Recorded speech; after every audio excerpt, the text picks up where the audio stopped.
ఇంకెన్నాళ్ళు రెంటింట్లో ఉంటాం? సొంత ఇంటి కలను నెరవేర్చుకుందాం. Suman TV biggest property expo October 18th, 19th HSCC Novotel Hyderabad.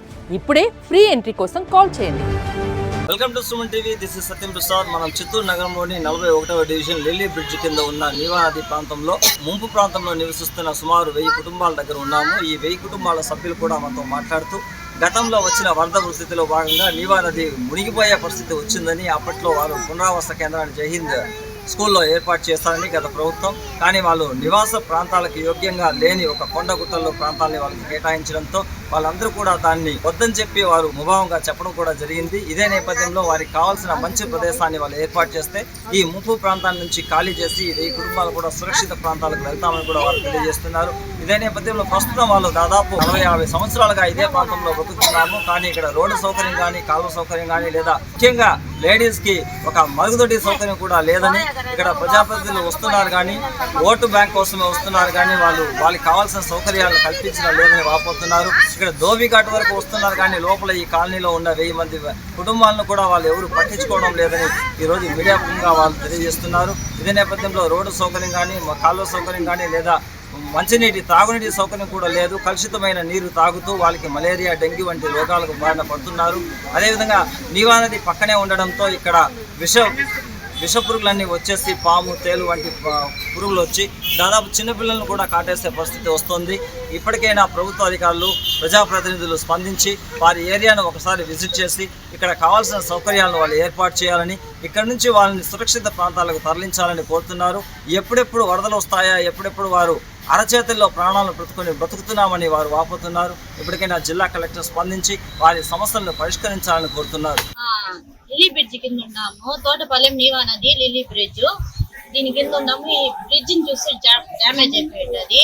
దీని వల్ల మాకు ఎక్కడైనా ఫ్లాట్ చూపించి ఎక్కడైనా స్థలం ఇస్తే, కొండల పైన చూపించినారు, అది అవసరం లేదని కింద లోకల్లో ఎక్కడైనా చూపిస్తే బాగున్నాం అని కోరుకుంటున్నాము. ఇంతకు ముందు చూపించినారు రాజకీయంలో ఉండేవాళ్ళు, అది వచ్చి హైట్ లో చూపించినారు కొండల పైన. మా ప్రాణాన్ని అరిచేతులు పెట్టుకొని బతుకుతా ఉన్నాము. ఈ పోయినసారి వరదలు వచ్చిన దానికి మాకు నీళ్లు నిండిపోయి ఇదంతా కొట్టుకొని పోయే స్టేజ్ లో వచ్చేసింది. అందుకు మేము ఈసారి అయినా మాకు ప్రభుత్వం ఆదరించి ఏదో ఒక హెల్ప్ చేస్తే బాగుండే జాగాలో లోన్ పెట్టి ఇస్తే కూడా మేము కట్టుకునే స్తోమత మేము లోన్ కట్టుకుంటాము. మాకుండే బాధలు ఈ మీద మాకు మంచి జాగా చూపియండి. కొండలు వద్దు, గుట్టలు వద్దు, బాగుండే స్థలాన్ని చూపిస్తే మేము కట్టుకుని వెళ్ళిపోతాం.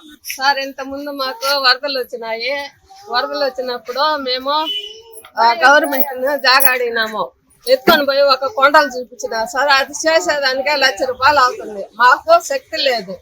ఈ చోట్ల ఉండేదాకా మాకు భయంగా ఉంది. ఎప్పుడు నీళ్ళు వస్తాదో, ఎప్పుడు బిడ్డలు ఎత్తుకొని పరిగిస్తామో అనేసి ఉన్నాము. మాకు బాగుండే చోట చూపించి మాకు లోన్ ఇస్తే కూడా మేము లోన్ కూడా కట్టుకుంటాం. అంత శక్తి ఉంది, కష్టపడి కట్టే శక్తి ఉంది మాకు. 1000 మంది ఉంటారు సార్, 1000 మంది ఉండారు. ఈ 1000 మందికి మీరే దారి చూపించాలా, న్యాయం చేయించాలా.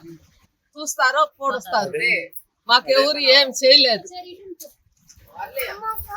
ఇప్పుడు నీళ్ళు వచ్చినాయి సార్. ఆ పక్క డోబి కనకంతా వచ్చింది, వాళ్ళని చూస్తున్నారే కానీ ఈ పక్క ఉండే వాళ్ళని ఎవరు గమనించలే. మేము కూడా ఏట్లోనే ఉన్నాము, మమ్మల్ని గమనించవచ్చు కదా.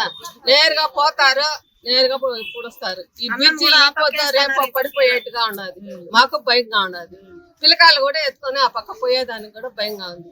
మేము యాడ్ సార్ పోయేది, మీరే దయ చూపించాలి.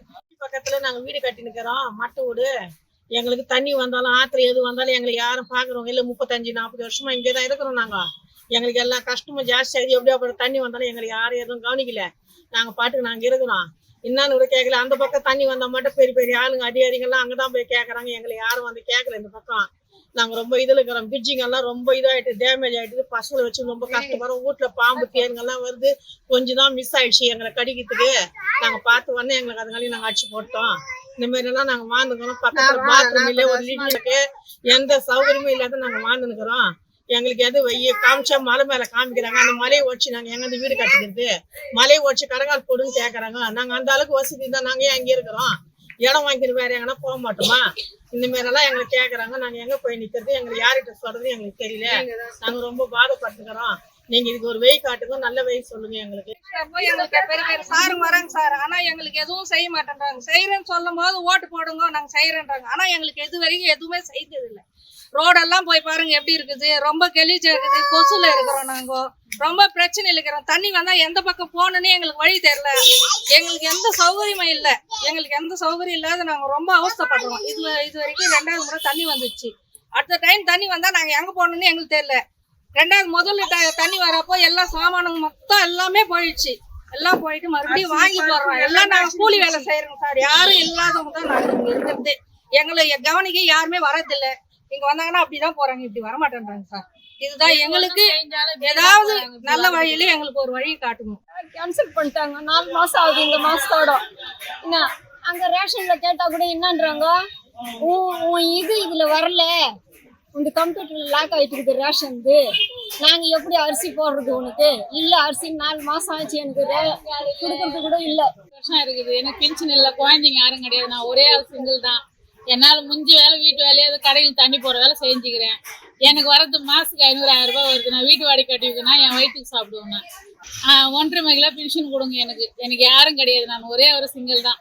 எனக்கு சொந்தக்கார பந்தக்கார யாரும் கிடையாது. ரேஷன் அட்டை எங்கள் அம்மா கூட சேர்த்து விட்டாங்க. அப்போ இப்போ அது பிரிக்க மாட்டேன்னு சொல்லிட்டாங்க. இந்த வாட்டி இப்போ எழுதி வச்சேன், அதுவும் கொடுக்க மாட்டேன்ட்டாங்க. அந்த அம்மாவுக்கு எதனா ஒன்று ஆனால் உங்களுக்கு எதனா ஒன்று ஆனால் இல்லை 50 வயசுக்கு மேலே இருக்கிறாங்க. நான் 50 வயசு வரைக்கும் இருப்பேனா இருக்க மாட்டேன்னா சொல்ல முடியாது. இந்த ஆற்றுல தான் இருக்கிறேன் கரண்ட் வாடகை எடுத்துக்கினேன். எதனா ஒன்று கட்சி எதனா ஒன்று ஆகி போச்சுன்னா எனக்கு யார் போடுறவங்க இருக்கிறாங்க. ஒரு கை காலுக்கே வந்தோடனே எனக்கு யாரும் சோறு போடுறவங்க கிடையாது. பசங்க குட்டிங்க எதுவுமே இல்லை. நான் ஒரே ஒரு ஆள் தான்.